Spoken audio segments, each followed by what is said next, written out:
Welcome back, my friends, to the Bindle Variety Show, live here on YouTube and Twitch. I have returned. I'm so sorry about those technical difficulties. It appears we have some little mini tech goblins or gremlins that have screwed up our stream, but it looks like as if though everything is all good. At least I hope so anyway. What you may have missed is you may have missed us talking about the environment after we heard from all of the improvisers and what role environment plays into their practices. We also discussed very slightly about the environment as a whole. We wanted to shout out to Lady Sorrow for putting that in the chat previously about what a great way to to bring up the environment at the end of Earth Week. And we want to think, of course, about like sustainability in all of our artistic practice. How can we be more sustainable to make sure that we take care of our planet? That should probably be maybe priority number one for all of us moving forward. So we have lots of ideas about keeping that in the forefront of our mind as we move forward as artists. We always want to do that. And we are going to, speaking about moving forward as artists, let us bring in our very first guest for the evening. Please welcome to the Bindle, visual artist and designer, Chia. Hello. Hello, Chia. How are you doing? I am really good. Very excited to be on the show. Very excited to have you on the show.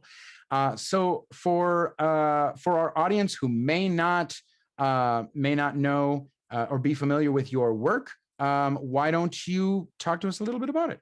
Okay, sure. I am a visual artist, so that means I make art in the visual medium.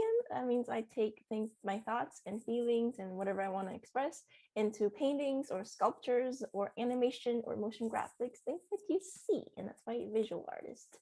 That's what I do.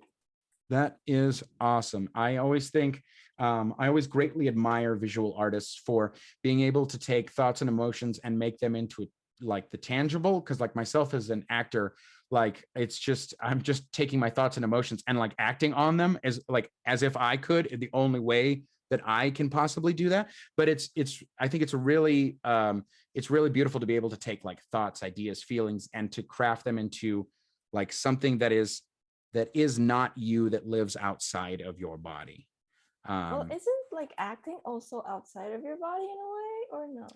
I would say that that's a good question. Now I'm being interviewed. Yeah, no, I think there is part of it that is outside of your body, but I think there's a lot of like presence that you need to have as an actor to be like present in your body in the moment, to be able to like allow the thoughts and emotions to kind of come in and live in the moment, and to just be present. I think that's a big part of my practice as an artist anyway. I'm excited to share your work with the audience. Should we get started? Let's get going. Yeah, let's do it. All right, so let me disappear. Whoa, I've disappeared. And I am going to flip us on over to your work. So let's see here. I will spotlight myself. Give me just one moment. And why don't you talk to us a little bit about, you sent me a couple of these pieces and I'd love to discuss them with you. These are quick expressions of yours. Why don't you tell us a little bit about each piece as we go through it, shall we? Oh, sure. So for the quick expressions, they're very quick. I do them under 30 minutes. On my little iPhone, there is an app called Procreate, and I use my big, thick thumb and fingers to do them on my tiny iPhone 5. In the past, now upgraded it to a bigger iPhone 8, but in the past, most of these that you will be seeing will be on my tiny iPhone 5. And then so they're really quick because it's like thoughts and feelings right in the moment, and I just at the moment quickly express it out. So for this piece that you're seeing, this is when I just woke up and I had a dream, and this is what I remember from a dream, a scene. I don't really particularly remember what the dream is about, but I remember seeing something like this, like a stairway into the distance, into the sky. And so I woke up, and the first thing I did is to record it.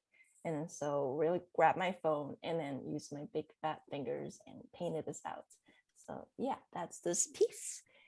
Amazing. And I really enjoy this piece because you said stairway. I didn't even initially kind of think stairway. I thought like birds sort of taking off, and yeah, that's awesome. All right. Well, what I love about these is that anybody can interpret in their own way. I'm not really like, you have to see in this way. This is how I paint it out. But I love it when audience can just see whatever they want to see in a picture, and there's this freedom to it. And if they find something that I didn't intend to do, but they find it and they inspire them in some way, then heck yeah, I love that too. Amazing. Amazing. All right. We're going to move on to the next piece. Oh, this one is called Freedom. It's very abstract, but what I'm trying to do is this person in the middle, and then it's the camera looking down, and she has this hand going up, and then like colors fly out of her. I don't really particularly remember what happened that day, but that was exactly what I was feeling that day. Like I had so much power, and so I just drew that, and I named it Freedom. So sometimes I don't even remember what happened, but I recorded the emotion at the time. So it's like a little diary. Sometimes you read a diary, you don't really remember why you wrote that. And for me, it's a visual diary where like why, but still it's at least the emotion is recorded. Absolutely, absolutely. And like I love this piece. When I got to take a look at it earlier, it was it's just so evocative. The colors are so like brilliant in it. So yeah, Thank you. incredible stuff.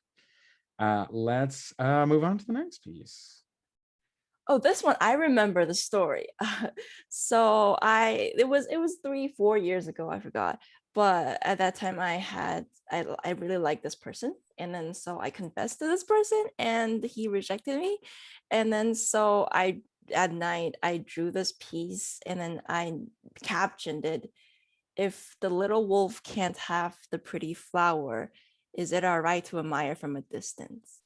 And that's what I captioned it. And I really like this piece of, yeah, it was a long time ago. But Wow. I always think it's like really interesting to hear about you know, the like the stories behind different pieces of art, because like I would not pull that from this work at all. But yeah, again, like beautiful colors, beautiful work with the like it's this very textured piece, and I love that about it. Thank you. Right. Let's go to Little Werewolf. Yes, this is the little werewolf. So I have attention deficit disorder, and sometimes when my brain is like completely out of control, I would call it my werewolf face. Like I just cannot do anything. And then, but there are ways to mitigate it. Like you have to eat right, you have to exercise and stuff like that. But there's just this time probably when I did this piece where I did nothing of that to mitigate it, and so it became very, very uncontrollable. And then so it's just this little werewolf in the woods looking down the city because she can't go back to the city at this current moment. So it's got the little werewolf, and yeah, that's the story behind it. Amazing. It's I'm you're a very special artist. It's all of your work is incredible. This one is in the middle of the night. I was feeling something. I don't remember. It's like I capture the emotion, but I don't remember the story, but I was feeling it. And so this one was not on my iPhone. It was on my computer trackpad. I drew this on the trackpad with no like Wacom or no Cintiq. No, it was just on the trackpad with my laptop. And yeah, that was that anxiety or a little bit of confusion and worry at the time that I was feeling. And so I painted this little wolf dog creature. Yeah. You can yeah, there's so much emotion in the eyes. So much. It's yeah, this is terrific. Should we move on to the is this to sculpture? Yes. Oh yeah, totally. Amazing. Let's do it. Okay. So we've got quite a few photos of this. So if you just want to talk about the piece, I'll just show the different angles from it. Great. Yes. So I done a couple of sculptures, and this one is one of my favorite. It's called With Pain Comes Freedom. And so it doesn't really need much explanation, but I will still say it. It is this person who is screaming in agony and pain and scratching her back with scars. If there's a closer close-up of the pictures, you'll see there are scratch marks on her back. And then it was so painful, but her wings are growing out of her, and that's why it's creating so much pain. So it's this irony of with pain comes freedom. And I really love the creating process of this. And the wings, I just ordered a Halloween costume and ripped it off and stick it on. It was pretty cool. And then dump paint on it. It was like this rustic feeling that I want to express. And so yeah, what I love about visual art is that the most powerful ones that I find are the ones that you don't really need much explanations to it. It's just the title and then the art piece itself, and then you just figure it out on your own. And when you do, that's like the most beautiful moment. That's why I love to go into art museums and experience that, when there is no explanation but just the title and the piece itself. And so I want to create something like that, and I hope this one succeeded in some way. I mean, I think so. Absolutely. I mean, if you look at I like the piece itself is beautiful. Like the contrast of the sort of like red with the white on the body of the character, and the white, the different colored white with the wings, and even the little bit of white underneath the feet of it. I think the contrast of that is really beautiful. But I think what's really remarkable about this is even the photos of the piece itself taken, the dramatic nature of the shadow of this piece is like really incredible. That's what like it strikes me about the piece is incredible, and then the shadows that are making it, that it's making, are just as it's just as like dramatic, kind of visceral as the art piece itself is. Really incredible work.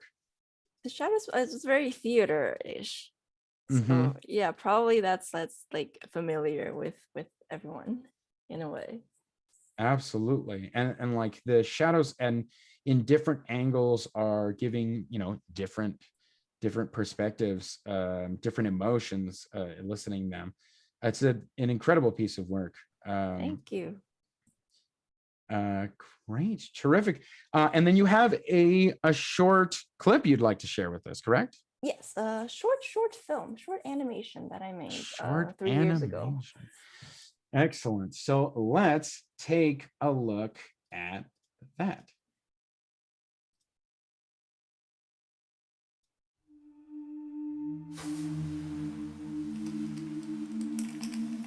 Two roads diverged in an empty wood once. I stood there at the fork, wanting to paint the woods with the colors of red. But in choosing this path, I also wanted to paint with blue.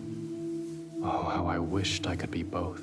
I felt a great tear within me and split myself into two, and then I became both red and blue. I dashed off and I painted. I painted the floor ginger and the leaves scarlet. I dyed the branches rose and the roses ruby. I breathed life into the blushing forest with flowers of lipstick and fruits of strawberry and twigs of mahogany and... Suddenly you stood there, watching me. You had the ultramarine of a midnight forest. I wanted that. You wore the reflection of a divine blue moon. I envied that. Your gleaming canopy sparkled with shades of sapphire. Oh, and I remembered blue. You were all that I once desired. But how dare you? How dare you take away the essence of me being a color? Who do you think you are? You say you are the majestic glaciers, while I am the richest passion. You brandish with that pale landscape which I can scorch with a raging breath. Hear me. I chose this path. I am red. This is my forest.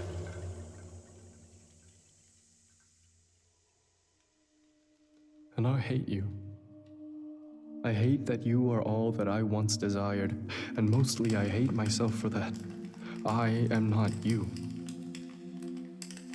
But if we were one, then you could be blue for me and I could be red for you. Shall we combine ourselves until there comes another fork? Then with a grateful heart we will split and say, thank you, my friend, for continuing the path I did not take, and I will do the same for you. This time remembering that once, two roads diverged in an empty wood.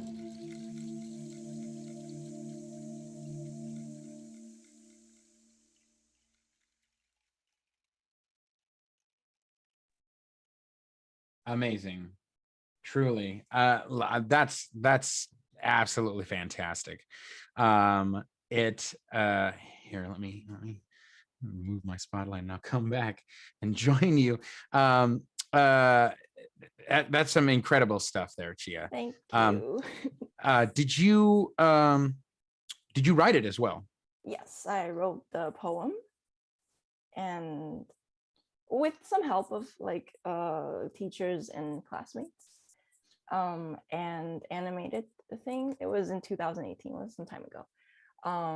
Yeah, and Hao Fang, some of people might know him, voiced it, and he did an amazing job. Like I already cast somebody else, and then he sent me the demo like very, very late. And I was like, no, I had to use this person. Yes. So I re-recorded everything. It's amazing. How is incredible for many of our viewers will know How, because he performs with us pretty regularly here. Yeah. Member of Fancy Hobo. Yeah, he's an incredible artist. But the work itself, the colors, the message behind the poem, it's all incredible. All of your work is absolutely incredible, and you're getting some love in the comments as well. Jesse on YouTube, when you were talking about that wolf, said we've all been that little wolf. People said loving the art, the loving the short film. They even recognized Hao's voice in the piece as well. So that was great. Fantastic. And just incredible stuff. So I want to bring things back to tonight's theme. We talked about how tonight's theme is environment. What role does environment play in your process as an artist? So most of the artwork I've shown are from pieces of rather recent past. And at the time, I'm really into creating atmospheres. And I feel like atmospheres is a very, very effective way to express an emotion or emotions or feelings and thoughts. And so with especially the last film itself, the design, I use something more cold and more like CGI and weird, surreal void space, because that is the atmosphere that I feel like best represents what I want to express in this poem.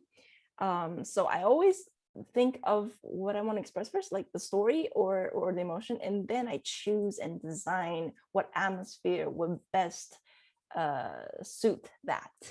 But that's like more in the past. Currently, I'm experiencing a change of creation where I want to listen louder than how I speak.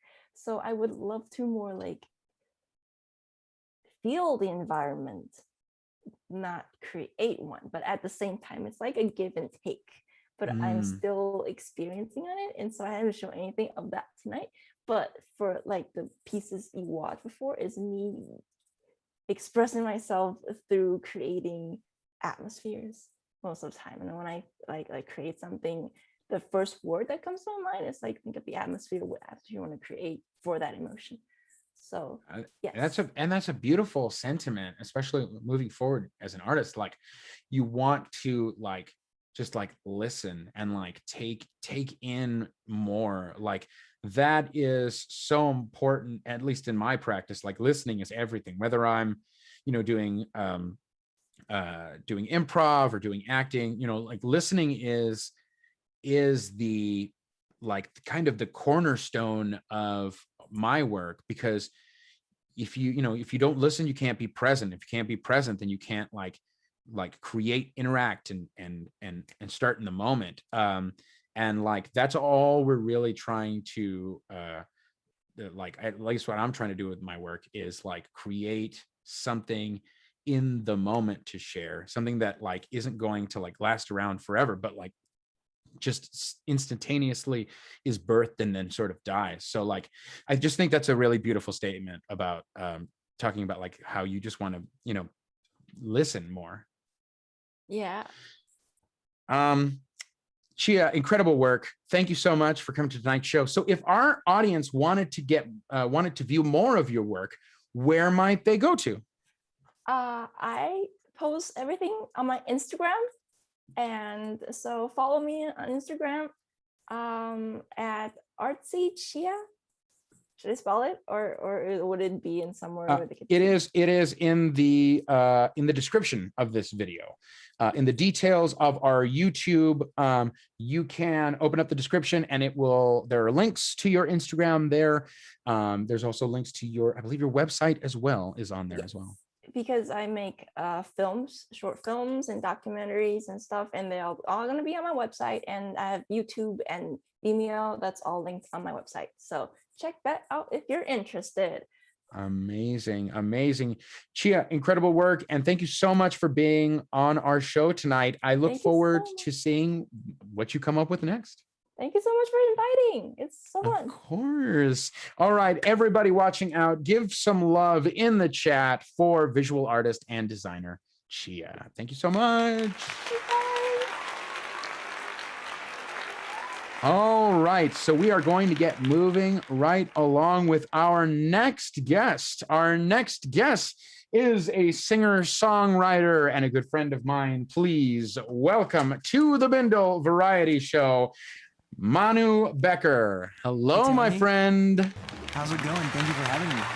Thank you for being here. It is so good to see you and see your face. I am so used to walking through campus at school and seeing your beautiful little smile and that guitar just playing and playing and playing in every corner of that school. And I don't get that anymore, but I'm happy to see it right now. I miss it too. Honestly, the whole today's theme made me think so much of that. Well, and just seeing you again, when I was reminiscing on where I used to sit and write, and who I was at the time, what I was writing at the time, and just being able to be in hallways and the benches outside. That was such a lovely time. I miss it. But so I know what you do, Manu, but maybe our audience doesn't know what you do. So why don't you tell our audience a little bit about who you are, about your work and everything. Well, audience, nice to meet you. My name is Manu Becker, and I am a singer-songwriter. I'm a pop musician from Mexico City, and I have a solo pop project. I mainly do just singer-songwriter. Actually, not singer-songwriter anymore. I do just pop in Spanish, and I think pop is a vague term, but I like to mix some stuff of like R&B and folky stuff sometimes in my melodies, and just basically I make songs and I sing them and I perform them live when we're not in a pandemic. Oh, the good old days. Feels like it's been a decade. It does. I cannot remember my last, like specifically my last live show. You know what? Actually, when this whole thing started, I got home back to Mexico and I was gonna do a birthday show, and then this thing started and it never happened. And I was like, we'll move it a few months, and then the months turn into years. Yes, they did. Yeah, that's how it is. It's okay. What was the last show you performed before everything stopped?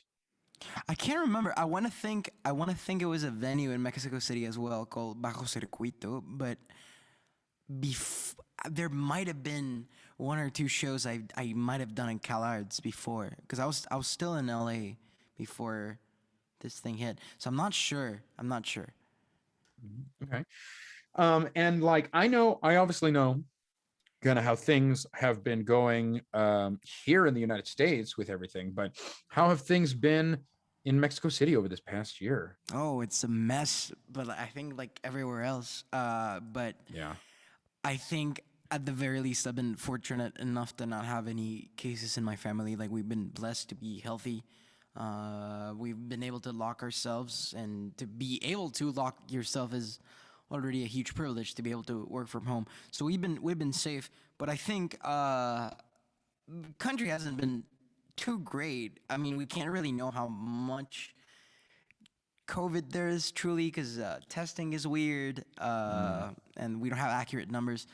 But I would say it's really even Steven between here and the US. I just got back to LA, and I'm seeing how it is here, and there seems to be more testing here and more vaccines, but otherwise it seems same-ish. That's a relatively new development over the past few months. That's true. Yeah, it was getting real crazy here for a second. But I'm glad to hear that you have managed to stay safe and everything. I'm really, really happy to hear that. Awesome. So I believe you're going to share a song with us. Yes. Yes. You know what? The theme of environment, and also just you bringing back, the hallways, and where, that first year of CalArts.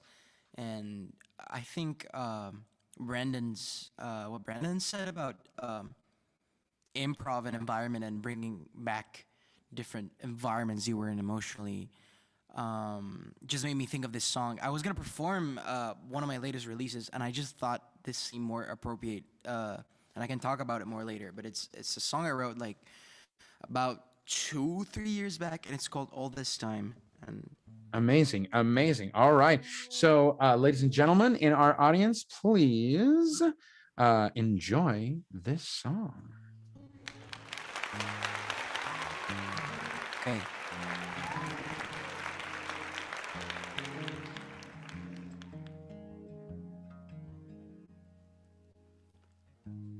Is it something that I said? And did I give myself away? For a moment I got tired of pretending to be fine.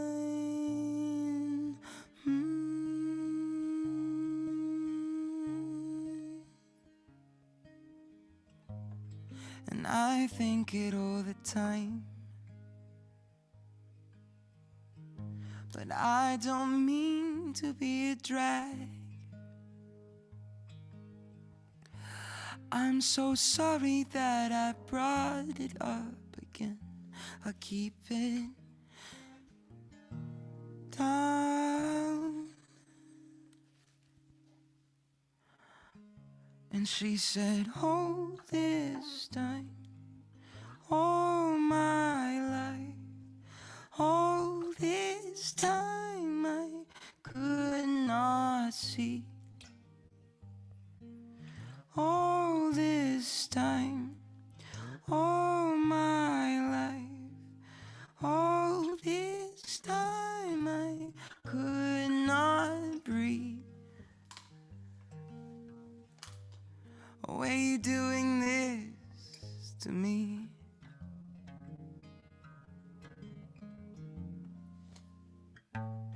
"3 a.m. and wide awake,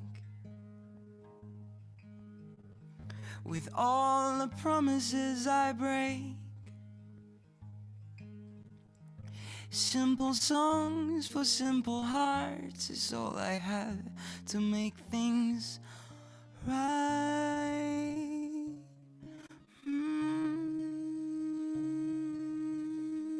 And he said, all this time, all my life, all this time I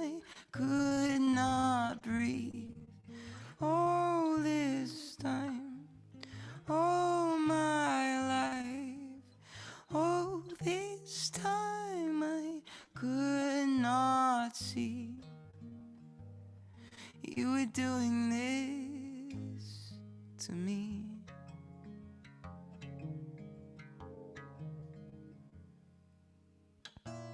Oops. But if I could breathe just one more day,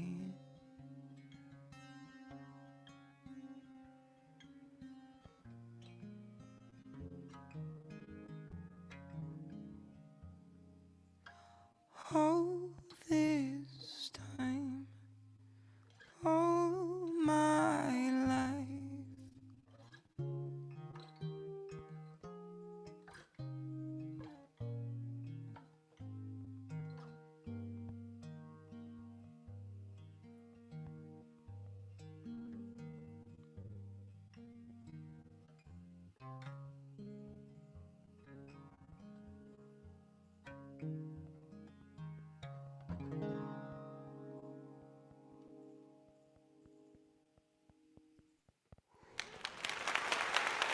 Woo, my friend, that was hot.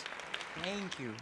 I hadn't played that in a minute, so there was a light bit of improv. Hey, that no, and that the whole what another theme emerging for the night. Dude, that's incredible, man. You're so talented. Your voice is incredible. Thank you, Tony. I likewise. I mean, it goes both ways. My goodness. So, why don't you talk to us a little bit about the song, and what inspired you to sing that today? Yeah, I mean, so we were talking about environment, and I think the first thing that popped into my head is that could mean so many different things in art. So I just kind of went with where did my head go to immediately when talking about environment, and it went to do two different things. And one is just your literal, I guess actually not literal, but your environment when creating art. Not even within the art itself, but where do you have to be, physically, mentally, and emotionally to make a piece of art? Because at the end of the day, no matter your artistic discipline, art is an extension of who you are, and who you are is a product of so many different things around you. And being an artist, I think requires a certain level of awareness and self-discipline of where you are emotionally. And this song I wrote at a specific moment after like maybe my first semester or year in college, when I was like having a lot of realizations about who I wanted to be, who I was, how I felt at the moment. A lot of negative feelings like coming out and being able to exercise those in a way. And so it's a song about like the depression and realizing that you maybe have been dealing with it, and you might have not wanted to talk about it or even face it. And oh wow, I've been like doing this for a while, or I've been doing this to myself. That's what the lyric is about. Like all this time I couldn't breathe, and I didn't even think about it. And when collaborating, especially with my recent stuff, my main collaborator, and he's a good friend of mine, and he produces my music with me and all that stuff. He said something that really inspired me the other day, and that was that he thinks, he has this theory that creativity is in another physical plane to us. And the more things we do, the more negative habits we cultivate, the harder it is to tap into it. Whether it's like emotional patterns or just like partaking in any form of unhealthy excess of any kind, it makes us harder to reach into a creative place and to do that stuff. So it made me think of what is my environment around me? How can I make my environment better? The people around me, are they positive people? Am I cultivating healthy habits within myself? Am I in the right environment to create this kind of music? And the other environment, which is just the other thing it made me think of, is the mood within the work itself. That's outside the work, and how is that reflected inside of the work? And how can you create a mood, an emotion, or an environment within the song, or the play, or the piece of art? And how does playing that or witnessing that art take you there? This song to me takes me immediately to that year and how I felt that first year, and how scared and alone I was, and just made me think of my environment then, what led me to create this song, and how that song, the environment and the mood within the song, and just take me right back. So there's a whole lot of different little connections here and there that just made me think of this and just seem appropriate. Oh, that's incredible, man. And I completely agree. And I'm so like glad that you kind of really went into this like breakdown of like, the environment affects the artist so much. What the artist is going to be a product of like the environment, because like how they're raised, what they're consuming, what ends up like what they consume ends up being like, oh, this is my favorite type of artist or whatever. This is what I'm inspired to do. So much of that has to do with like the fundamental aspect of who the artist is in the moment in time. And like, just a beautiful answer, man. And it was really nice to hear you even talk about like how to bring up what your creative partner said about like about how like creativity is on a separate plane, and things that we like particularly like that we might consume get in the way of that, like kind of block that, because I feel like that is in direct challenge to like something that is kind of like I guess stereotypically kind of thought of as artists, because artists are like thought of as like, oh, this is like, we are like overly emotional beings and we need like stimulants and things like that to get creative, but we don't need that. The creativity is not a byproduct of the stimulant itself. Mm-hmm. So much in that answer, my friend. So good. My goodness, what else are you working on? You working on a project right now?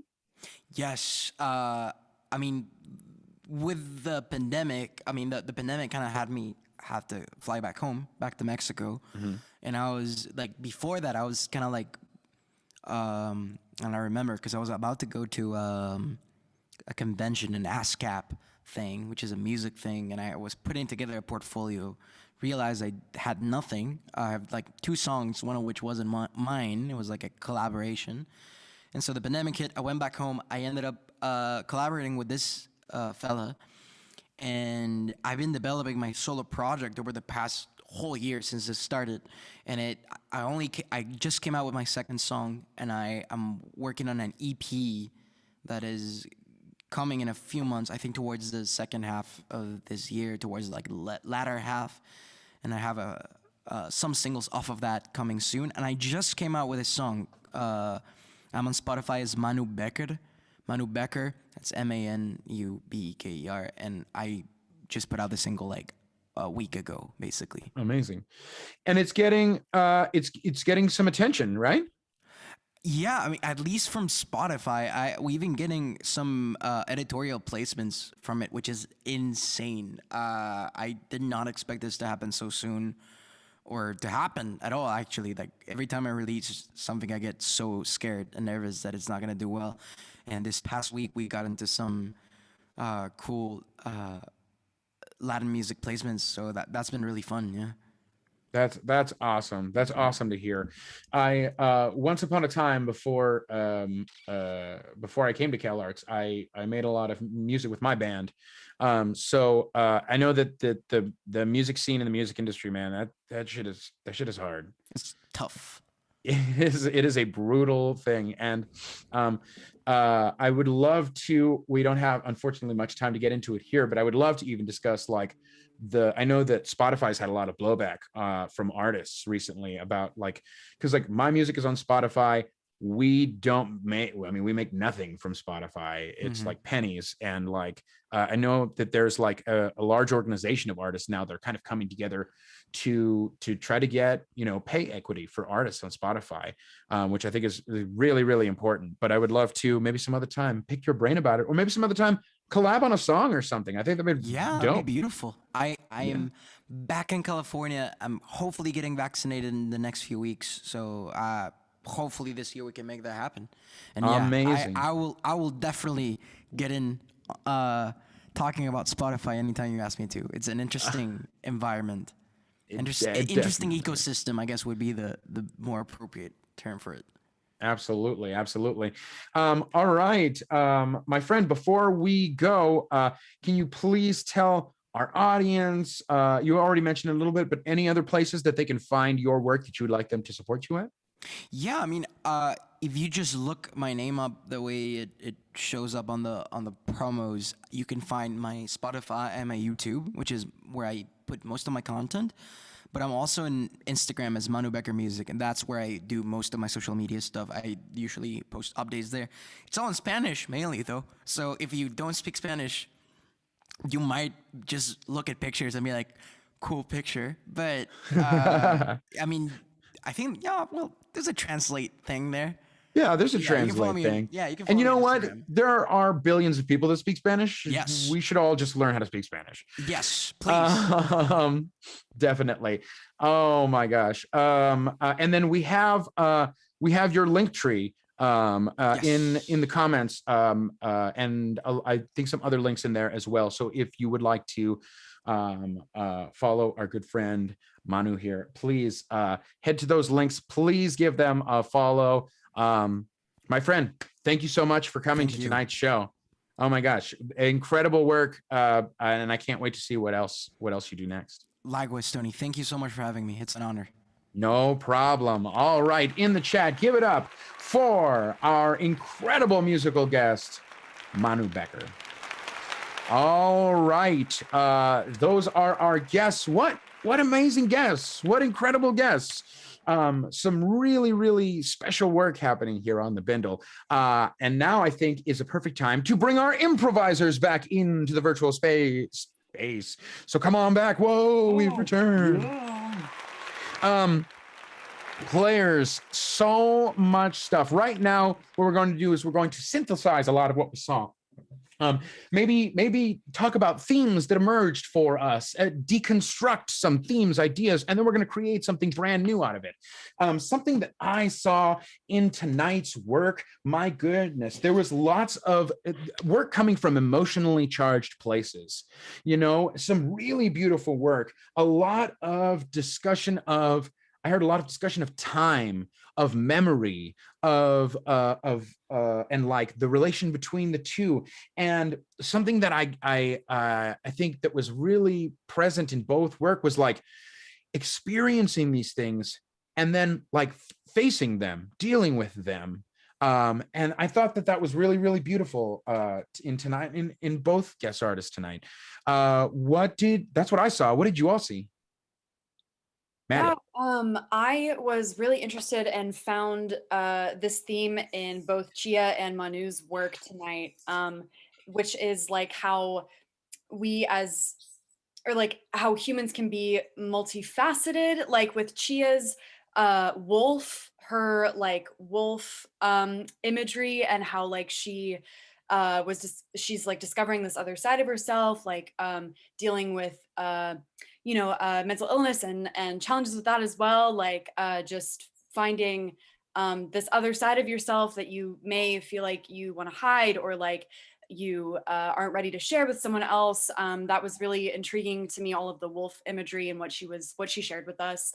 And Manu, discovering that, this whole time, I don't remember his exact lyric, but this whole time, for all of these years, figuring out that he hasn't been breathing and he hasn't been seeing, and coming to terms with that, and like discovering this like whole other aspect of yourself.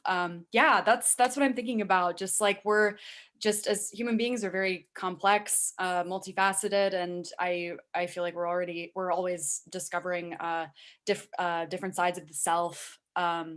Yeah. Absolutely. Absolutely. Other players? Yeah, I think kind of a phrase. I don't know if the specific phrase was said, but it was stuck in my head. Would that both of these artists kind of brought to the forefront was like this idea of like a moment in time. Um, for Chia, she was literally talking about making these paintings, these pieces of art, just based on what she was feeling at the moment. She called it like a diary almost, and just like having that, remembering some vividly and some not so much. And and then with Manu, obviously, like switching the song and being like, oh, when I think of this place at this time, I'm immediately brought to this song. Like they're connected, which was great. I know we talked a little bit when just trying to figure out what the theme should be. We even talked about like the idea of like something temporary or ephemeral. So it's just really cool to me that that both of these artists kind of brought in that sense of like this piece of art is connected with the time and a place, and sometimes we can fully reconnect with that. Sometimes we can't, and that's kind of like how memory works. I mean, in general. So yeah, it was great. Mm, mm, wonderful sentiments. What about Brandon? Yeah, I think I was really struck by the word that kept on coming to me was circumstance. Um, and I think it was a couple different moments. One, Manu kind of talking about, he was drawn to a song that he wasn't really considering that he wrote 3 years ago, but kind of listening to the responses, wanting to go back to it. And it was this idea of like the contemporary moment, the song being a reflection of a past moment and the present and the past meeting. I think I often look at the past affecting the present, where in this moment it was like the present affecting the past. And it was like a different form of reflection, which I think I often forget that is how it is in reality. Reflection is, it's not the past looking at the present, it's the present looking at the past. And it brought me back to the poem from Chia, which the phrase that stuck with me was the fork in the road, was kind of that was brought up at the end of the poem. And for me, that line has often meant like when one road diverges into two. But the poem really gave me a sense of like it is really one road. And it's not one road becoming two, it's two people finding their own path, but they came from a place of commonality. And it's not a thing of like disappointment or like frustration. I think I've often looked at like a road diverging into two. I've always looked in like frustration and passive aggression, two people leaving and separating. But her poem, I think I found a lot more hope in the idea of one road separating, which I think also attached with Manu and this idea of like, I'm looking at a past situation and I'm not finding anger or frustration or aggression, but a new kind of hope, a new kind of longing, a new kind of understanding, which is a new way I think I've ever looked at the phrase of like one road diverging into two. Nice. Yeah, nice. Jack. Yeah, this discussion makes me think of a quotation this isn't exactly it, but something along the lines of an artist who writes about their experience in their time is writing about all human experience in all time. Like that's really what a timeless story is one that's grounded in a human's true actual experience. And the idea that even though it really was just like Chia who was infatuated with this guy and that wasn't returned, like that was like her moment that she experienced that caused this painting to happen, but then it can reach out and connect. And if that's an experience that you have yourself, you see that in another person. And I feel like I really connected with that picture of the wolf looking at the bright light.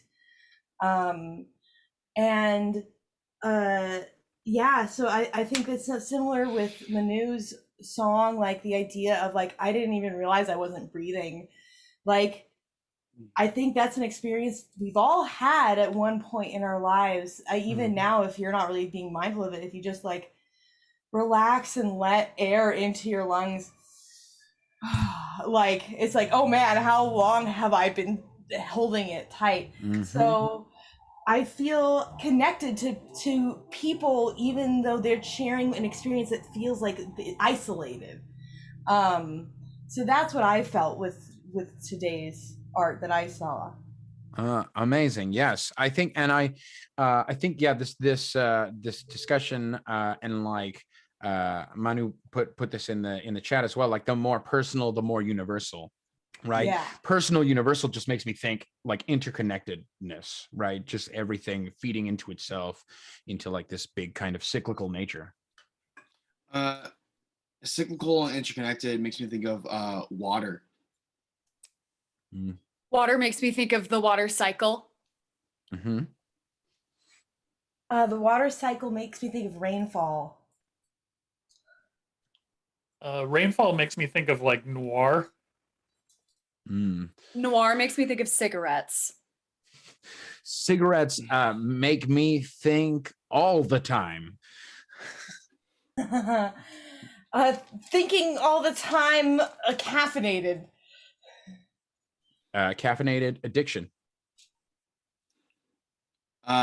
Addiction constant. A constant motion. Motion, dancing. Dancing music. Music, concert. Concert, screaming. Screaming, kicking. Kicking childhood. So I think about the first time, or not the first time, but like something that stands out in my head is like one of the like angriest things that I've ever experienced as a child. When I was like really little, for whatever reason, I got into, for several years, like just a complete compulsive liar. I would lie about everything. It didn't matter what it was or why. I would lie about it. And then obviously as I got older, I like grew out of that. It was dumb. It was tough to like, I kind of realized the effect it had on the way people relate to me, and I kind of like had a changing over of friends and stuff like that. But throughout high school, my dad acted like it never changed. So it was always just like, you're lying about this. I know, I caught you. I have this kind of evidence or whatever. And it was usually bullshit. So I think about that, and one of the just like the screaming in childhood kind of spurred into me. One time, my parents left to, I think my sister had like a soccer game or a softball game or something. And my dad gave me the like, when I get back, the lawn better be mowed. And I'm like, all right, sure, whatever. So they left, and I kind of put it off for a while, and then I like dragged myself outside, and I went in the shed, had like a little padlock on it, and it was locked, so I couldn't open it. I was like, oh, well, I guess I'm not mowing the lawn. And so when I got back, like I just waited. They got back. My dad was pissed, and he was like, hey, why didn't you do it? And I was like, the shed's locked. And he was just like, you locked it. And I was like, what the hell is wrong with you? And like, he's like, no, I know, because I checked it earlier. Like, for some reason, you'd go out checking the lock of the shed or whatever. And I was just like so mad. I don't remember, like, because there was all these little incidents of this kind of stuff happening. And it just like built up to this one where I lost my mind. I think it's really one of the very few times that I was just like absolutely screaming at my parents because I couldn't take it. Mr. Jacobs, the prosecution looks to paint you as one who simply declares himself against the populace, but you stand here to say that you were in the right? I was in the right. I always am in the right. Well, as the evidence does show, the shed was in fact locked. So how can you prove yourself to be in the right when the evidence points in the complete opposite? Well, look here. Now, I might not be some fancy city lawyer with evidence and things like that, but I could tell you what I do have and what I grew up on. A gut feeling. A gut feeling, damn it. You cannot simply fight logic and evidence with a gut feeling. These are two different situations. I think we should let the jury be should decide that, should they not? I do agree, and I think the jury, if I would have asked the jury, and I would go to them individually and ask them, do you take a gut feeling over physical evidence? I do declare, I would say 12 out of 12 would say physical evidence versus a gut feeling. You trust your eyes. And I say that you clearly don't know what part of the country you're sitting in here. These people rely on their gut feelings. Now, I don't believe that you are painting me in a proper light. I am not declaring that my gut feeling versus physical evidence. I believe that physical evidence and gut feeling should go in tandem. But you, my good man, you, my good sir, are declaring upon the state, upon the pulpit, upon this pedestal of faith, that not only is physical evidence not important, but only thine gut should stand in prosecution. When in fact, the Lord Jesus himself has declared that not only do you have to trust the Lord himself, but the word and gospel. And that is both physical evidence and thine own heart and soul. Are you calling God a liar? Are you standing there calling God a liar? I'm calling him a gut feeling. My God. Jury, do you hear what I am hearing right now? Let's have them vote. Let's have them vote. Stop it. Stop it and let's have them vote. You know what? We're not doing a private saying. Jury, you can turn on your cameras right now, jury. Yeah. We are doing a live vote. Right now, right here, right now. We are doing a live vote. We are not going to private ceremonies. I want to know, do you believe in a gut feeling or do you believe in physical evidence? Jury one, what do you say?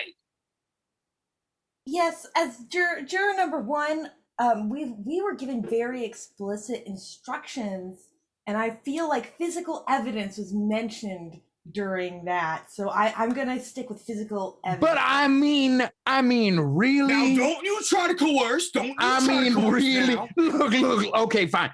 Juror number two. Are you in the camp of physical evidence, or do you rely most on what is inside of you, what your insides are telling you? I just hope everybody has fun. It's jury duty. That is my kind of juror right there. Juror number three, please bring us back to a place of logic. I do beseech you. Well, I work out on a ranch and I have 3 kids, and I try to raise them with the basic tenets of honesty and righteousness. And I know ain't nobody taught me that. It's a gut feeling that I had. It's the right thing to do. And I've got to say, that's what I'm leaning towards. My gut says that he is innocent. And that's where it comes from, deep in here. Oh, bam. Did you hear him? Now you must give me your license to practice law. You're right. It is the law of the land. I have to now give you my license to practice law. You are now the lawyer of the land. Woo! I'm a lawyer of the land. I guess now I go away to a place that I cannot am allowed. Oh, okay. I know that we always take the right path, on the literal right side. Oh yeah.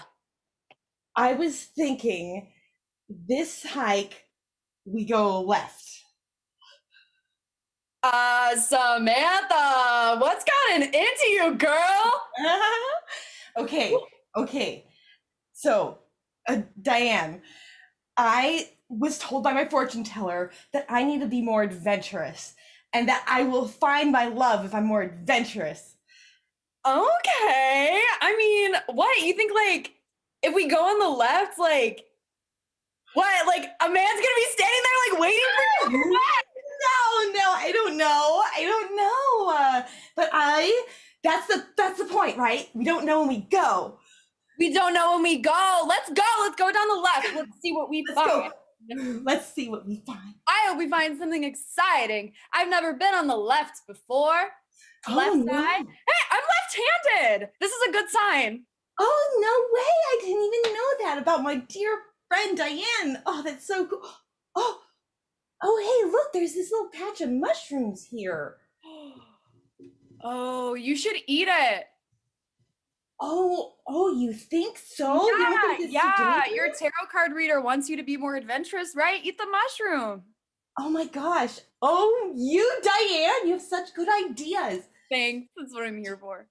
Okay, I'm just gonna do like a little nibble. Okay. Did you nibble with me? Oh, no, I'm allergic to mushrooms. Oh, that's right. Oh my God, I'm so sorry. I knew that too. I know, Samantha. Oh my God. Samantha, you know that about me. Okay, here I go. Oh, earthy. Delicious.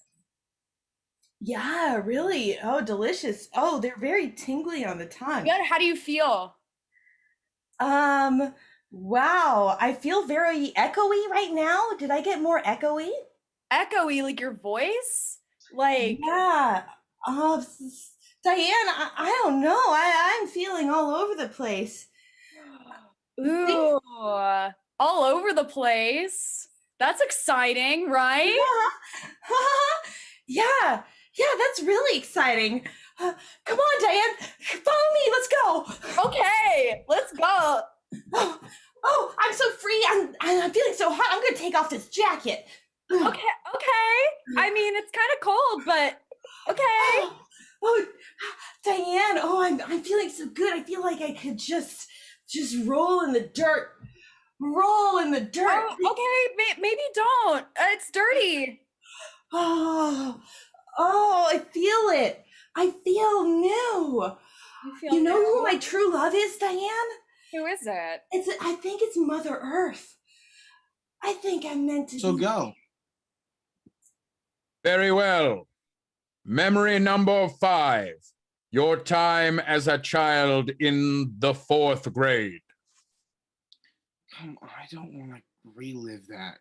Relive it. Live it.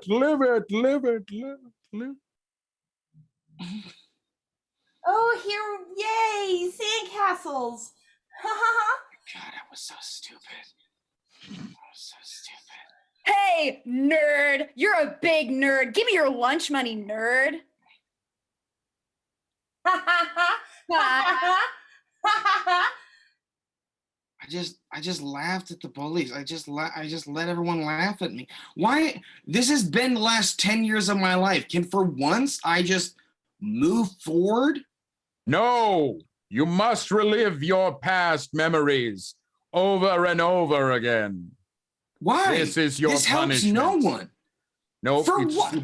It's your punishment. I don't make the rules. I just enforce. I'm the clock man. Come on. I know you're the clockman. That's literally the only answer you give me. But like, I truly have not been told what I'm being punished for. I have not been told I died. I have not been told I'm living. I have just been told that the clockman is punishing me.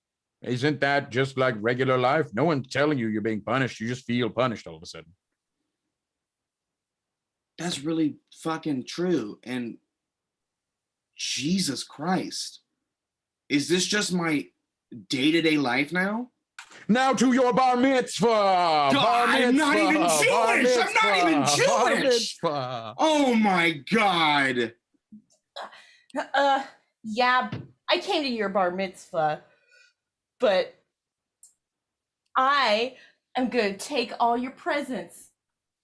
No, please. I'm a cool kid. No one gave me any checks. Like all I got was my Transformer dolls. Don't take them.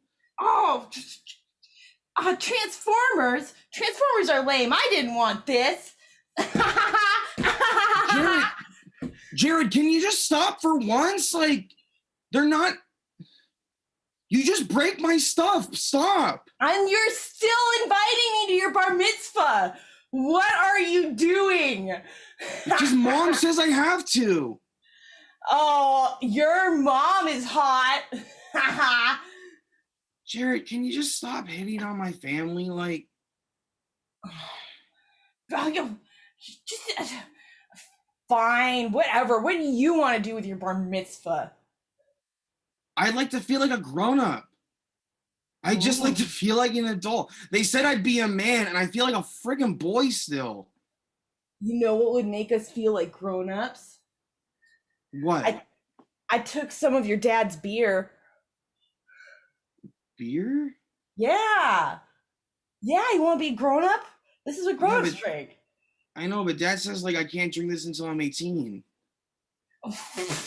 But you're an adult right now. What else is what else is there to be? A super adult?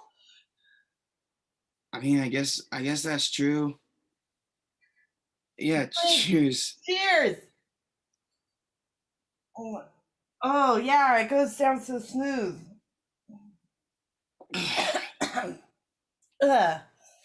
Why do people drink that? That's just like, it tastes like dirt. Yeah, I don't burns a little bit. But yeah. Come on. I've seen how my dad when he has 6 of these. It must be really fun. Okay. I mean, yeah. Don't be a pussy. I'm not. Yeah. I'm a man, okay? I can drink. Yeah. I've seen people do it. Shut up! Shut up! Shut up! You can't keep laughing at me. They can't keep laughing at me.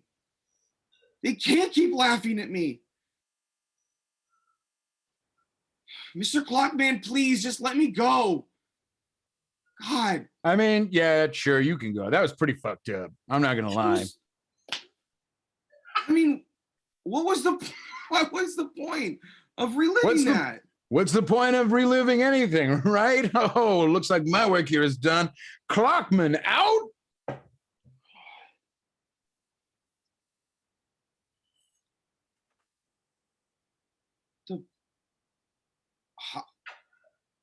Hi?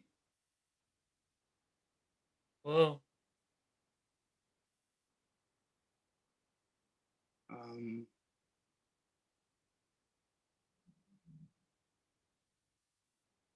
I'm sorry. Was I supposed to go? Like, I don't. You don't remember me? Look, I'm sorry. I don't remember a lot of things. I don't. You left me to fend for myself. I don't. Where? I mean, I don't know where I would have left you to fend for yourself. You left me at home. Mom and Dad. You moved away.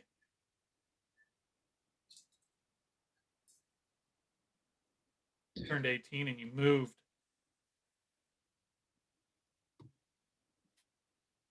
Phil? Yeah. Oh my. Hey. Hey, bud,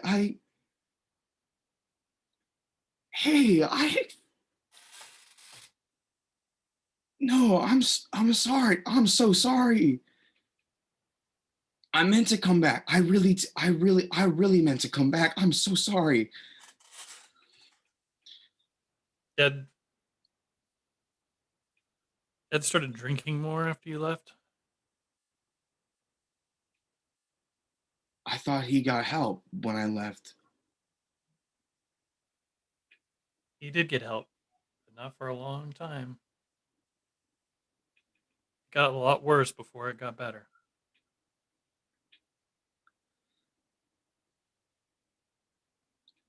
Look, I really did mean to come back and get you. I did. I got caught up.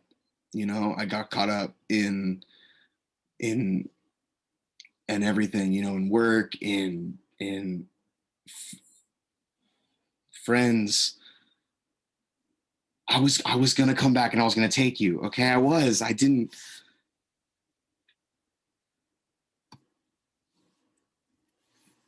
I didn't mean to leave you there.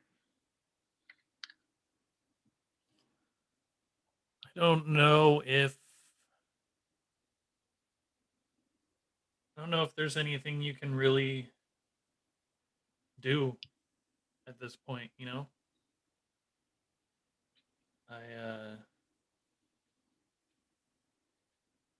The parts of me that were vibrant and unique are gone, and I don't think there's any bringing them back. No, they're not gone. No, they're not gone, because I don't know what this place is, but this is a place of time. It's a place of movement forward and back. I can go back. I can go back and I can change what I did. No, I can. Okay. I can go back and I can save that part of you. I can. It's gone. It's not. It's gone. No, it's not. It's just look at me. Come on, look at me, please.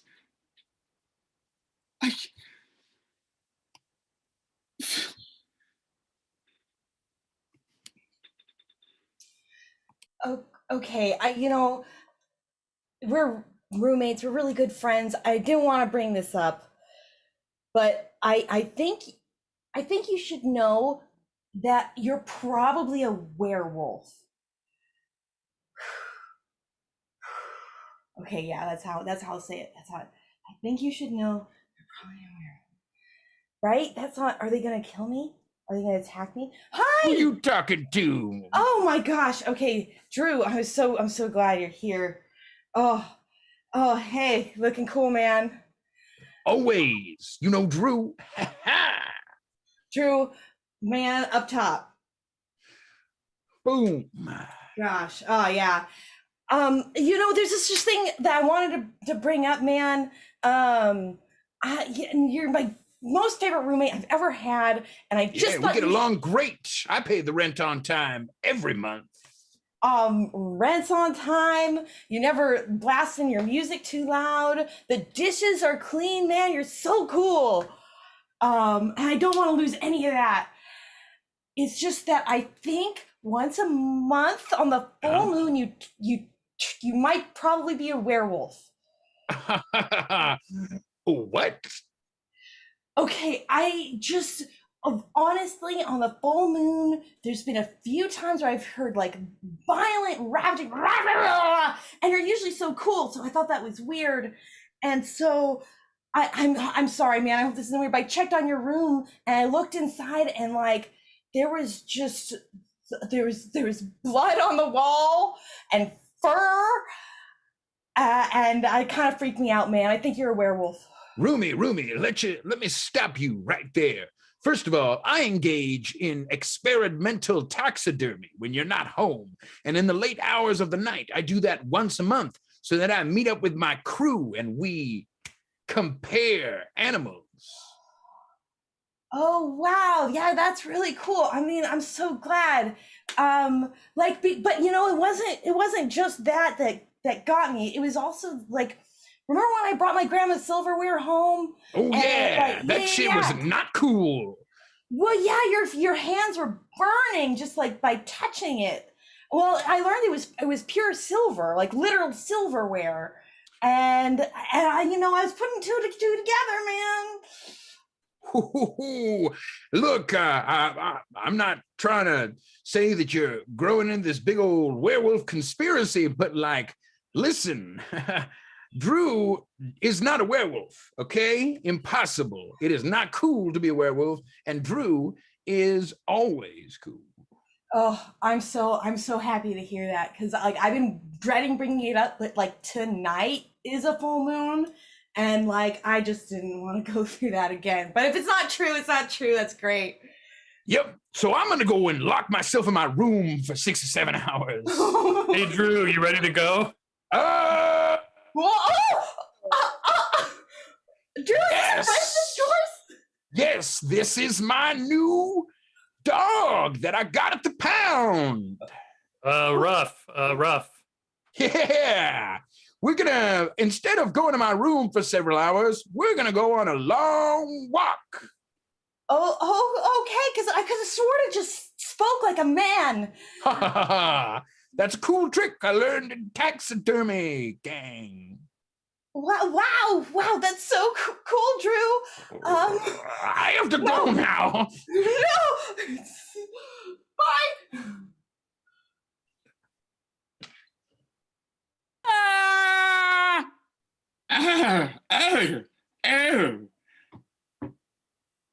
What are you gonna do about it? I mean, I could simply tell you to stop. Whatever. I'm cool. I don't listen to old people. Now, okay, I don't think you need to discount my voice just because of my age. Well, you sound like an old person, so I'm gonna guess you're an old person, dude. I am an older person, and I'm fine with that. 85 years. Okay, let me give you a little test. All right? Fine. Okay, this day 10 years ago, what were you doing? This day 10 years ago? Yeah, if you're so cool, can you? I don't know. I was working in a local video store selling bootleg DVDs of films. Okay, that actually is pretty cool. I know. I was also the front man of a local ska band. A what? Ska? Ska? Ska! Yo, does that still happen anymore? Excuse me. Looks like you don't know what's cool. Ska is the new thing. It lost its favor, but it's coming back up. Don't you think it? Don't you take my laugh.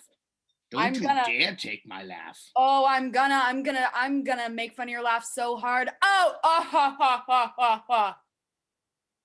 What? You gonna chase me or something? You're gonna chase me? I'm not gonna chase You're you. old. Use a cane. Oh, I can't chase you. All I know is that you're chasing me. You think that you're so cool? You think you're so hip? What's your favorite kind of music? The Dua Lipa? The Cardi B? Why don't you listen to the actual cool bands like the Mississippi Twist on the Nile River? Oh, exactly. You know what? I actually am really cool because I listen to Bach. Okay. You listen to Bach? I listen to Bach. That's so 18th century of you.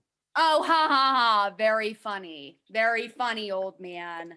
I think it was. My roommate's laughing real hard at that one. What? You're old and you have a roommate? Yeah, dude. It's called I live in a rent-controlled apartment and I don't want to freaking spend more money than I have to. Yo, respect. But don't you want your personal space? I have my personal space. I have my own room, my own bathroom. I just share a communal space of a living room. I like hanging out with my buddy. What? Dude. He's my guitarist. I'm the lead singer and the saxophone player of our ska band. Bro, like, do you want to hang out sometime? Yeah, if you want to shoot a couple Jaeger shots every once in a now and again, I'd be down. Well, I love old people. Can I come over?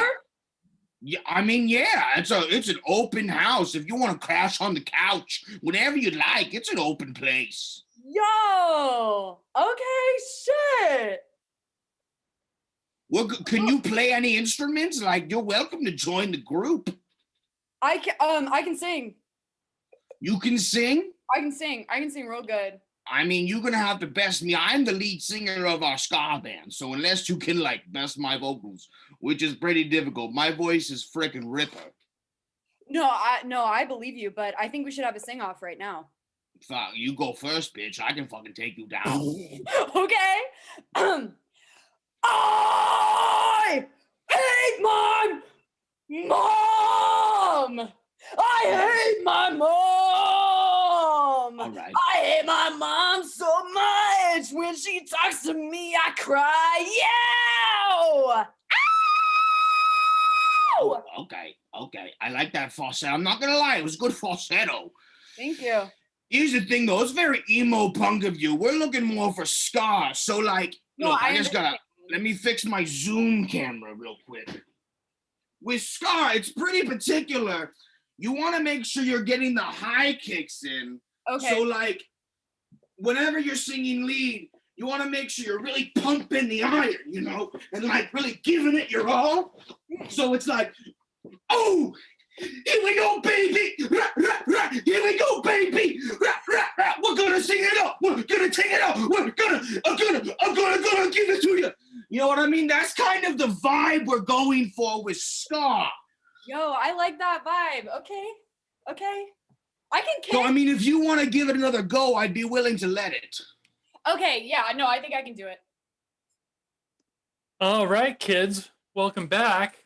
We're going to have a little moment now to have an honest discussion. And so with us, we have a child who wants to share some big news. So let's give it up for Janice. Yay! Yay! Thank you. My name is Janice. The big news that I wanted to share with you is that my mom has her own food truck now, and she wants to help feed the whole class with her delicious tacos. And I'm really proud of my mom. That's great. That's wonderful. What a great announcement, Janice. And hey, we're all going to get tacos. Tacos! Yay!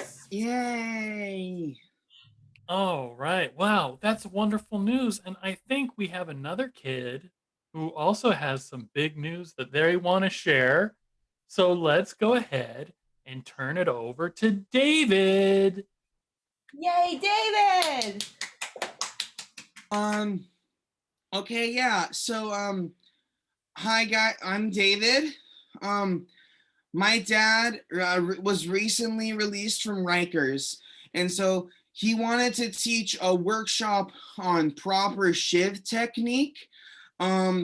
And he's been like teaching me a couple different lessons on like self-defense and how to kind of assert dominance in kind of a given socioeconomic kind of power structure. So like, I think it's going to be a really fun workshop because I've had a lot of fun working with him and his friends. Yay! Yay! No clapping for that. Oh, Yay! Thank you very much, David. Thank you. David, that was horrifying and not appropriate for this kind of public access show, David. So I think it's a good time to talk about how shivs is another name for knives, and you have to be careful when you're using a knife, and you should only use it when your mom or your dad is able to watch and make sure you don't harm yourself. Okay, well, let's get back over. We have another kid who has another big announcement.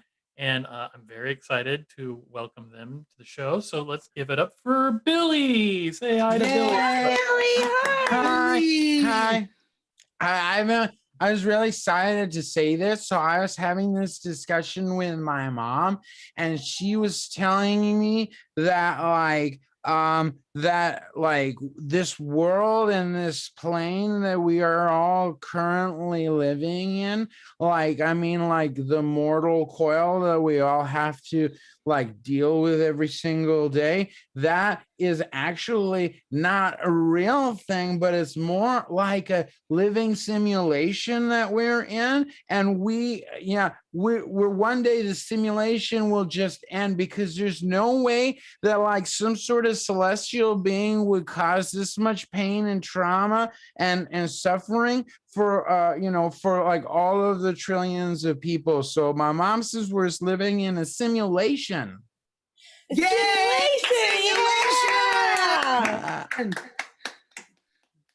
Oh, right. Yeah. Wow. Okay. Well,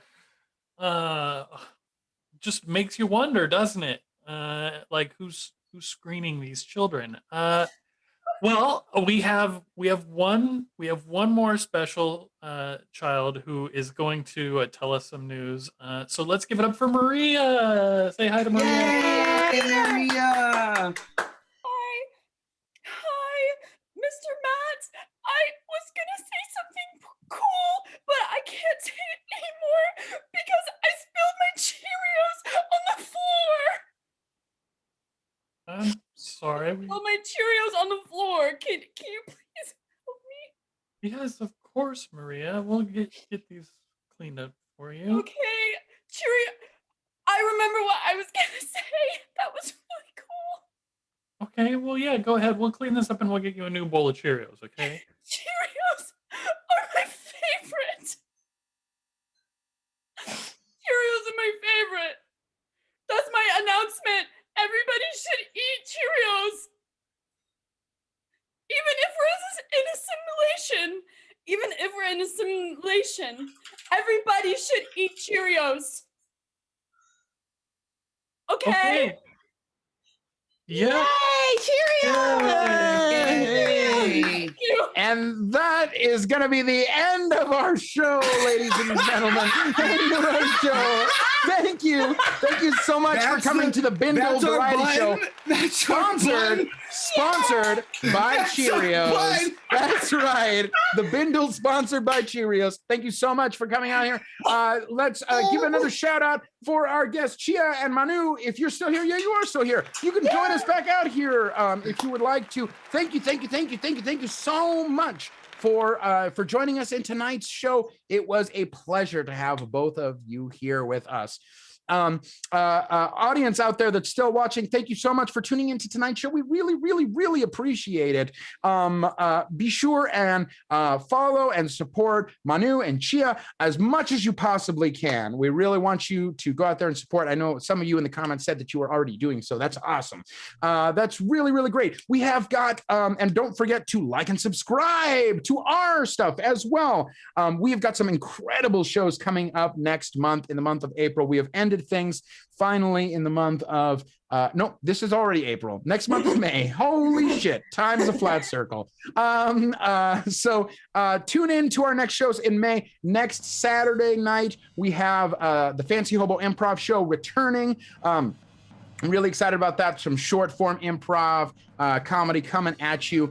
Next month is also our BIPOC night. We've got a BIPOC night on the second Saturday of the month. Be sure and tune in for that. All of our BIPOC players are going to be playing in that show. 3 weeks from now, we'll have Star Trek improvised. Whoa, we're going into the realm of Star Trek. Very excited for that. And then we'll end things.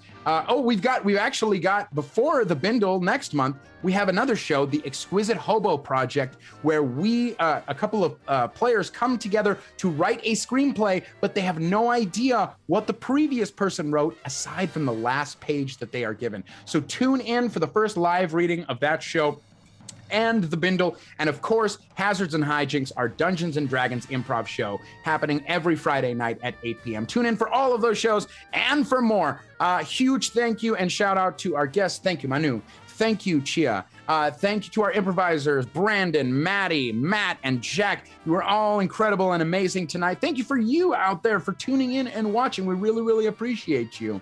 I think that's about all I have to say. So until next time, friends, Fancy Hobo signing off. Bye, everybody. Bye. Bye-bye. Woo, woo, woo. Cheerios. We buttoned on freaking Cheerios. We did it. Oh, what is going